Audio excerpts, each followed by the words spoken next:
Viewers, खादिम info TV में मैं आपका मेज़बान खादिम कलोड़ो। आज हम दरियाए सिंध में तूफ़ानी आने की वजह से जो फ्लड आई है उस हवाले से हम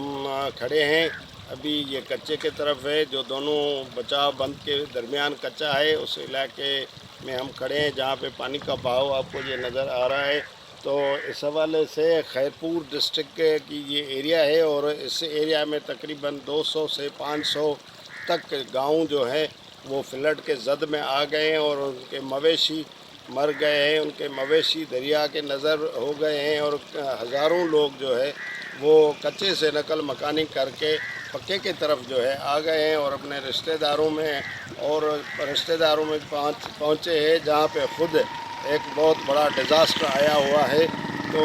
उस हवाले से इन लोगों को बहुत तकालीफ का सामना है और गवर्नमेंट के नाम कोई चीज़ यहाँ पे नज़र नहीं आ रही, ना कोई टेंट सिटी बनाया गया है, ना कोई मेडिकल का काम हो रहा है, ना कोई जानवरों के